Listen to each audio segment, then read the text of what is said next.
This drill is called ball security. What I'm going to show you are the 6 pressure points to carrying the football. The first pressure point will always be your mind. Always concentrate on carrying the football and having those pressure points on it. Number 2, covering the tip of the ball. Always cover the tip. Number 3 is your forearm right here. Make sure that ball is secure against your forearm. Number 4, see that little indent that God made? He did that on purpose to put that football right underneath. Number 5, let me turn you around here. See this window right here? Shut that thing down. With those 5 pressure points, there's no way for me to strip this ball from him. If I'm a defender and coming over the top, I can't take it from him. If I come underneath, I can't take it from him. So let's talk about point number 6. Anytime you're in traffic or you got a defender coming up on you, what you want to do is cover that thing. That's called the breastplate. You slide that thing across your breastplate and you're covering the top of the ball. Now there's nowhere for a defender to get to it. So that's ball security. Coach, real quick, I have one thing to interject. What you got, kid? Being a former defender and talking with coaches all across the country, fumble awareness on the defensive part is a huge area emphasized by every team across the country right now. When you hold on to that ball, your life is on the line. Guys will come at you. They will go after your fingers. They will bite, scratch, chew, claw, do whatever they can to get that ball. They will grab you in places that is not proper for fine company. Protect that thing, protect the ball, protect your team's chances of winning. All right, so now that you know the 6 pressure points on carrying the football, it's important sometimes as a running back, and although you want to limit that, you need to transition ball to the other hand so you can fight off defenders with your other hand.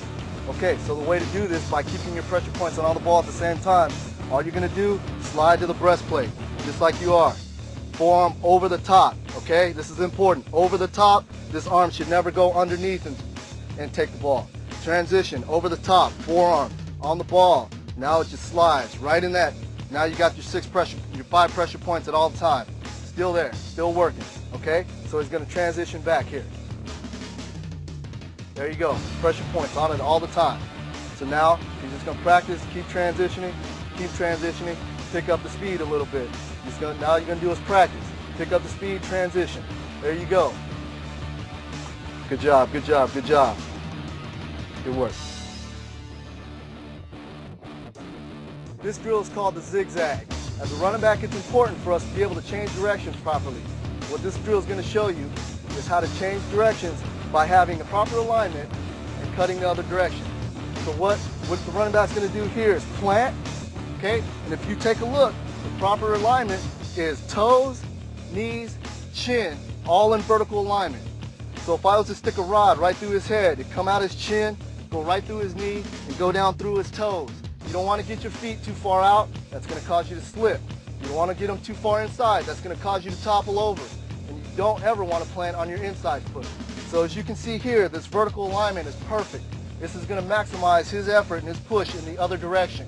Okay? So what he's going to do, he's going to start at the beginning there. He's going to zigzag through the cones.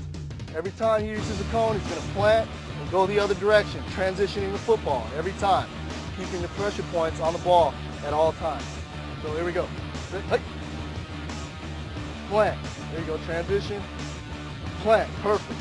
Perfect. Plant. As you can see, he's planting in perfect alignment. Good.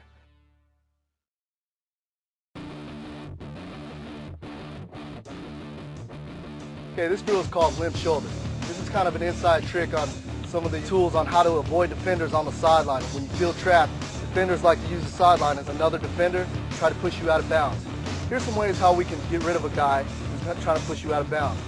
What you're going to do here is you're running down the sideline, and you have a defender who's coming at you from behind at an angle. All he's going to try to do is push you out of bounds.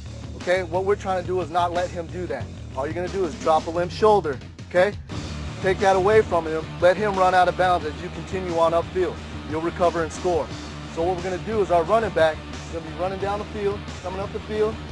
Okay? The defender's coming to try to push you out of bounds. Drop a limp shoulder on him. Defender keeps carrying on out of bounds. You keep carrying up the field. This drill is called pick up the line. What we're going to do here is going to demonstrate falling to the ground, losing his balance, and trying to regain his balance with his offhand. At all times, never losing pressure points on the ball. The most vulnerable time a running back is to losing or fumbling the ball is when he's either losing his balance, trying to gain an additional yard, or is when he's cutting and planting and losing his pressure point. So what he's gonna do is he's gonna run a few, fall like he's losing his balance, push himself back up. Notice the ball, notice it breastplated. Notice that it keeps his pressure points at all times. So what he's gonna do, go ahead, fall, push himself back up. Notice the ball transition, stays breastplated, right there in the middle. Good, good. Now, this is what you don't want to do. When you fall into the ground, you don't want to have that ball up here, okay? You know why? Because when you're falling trying to gain that other yard and you got the ball here, it's easy for a defender to take that from you. If you got the ball here, like it's supposed to be, you know what? They still can't knock it out from you. All you can do is push it down. So there you go. 6 pressure points on the football at all times. Running backs, anytime you have a football, automatically put it here. Get it to your pressure points. This should feel uncomfortable to you. Should it be uncomfortable to hold a football like this? Get that ball right here at the pressure point. This is your single most important duty as a running back, is to hold on to this thing.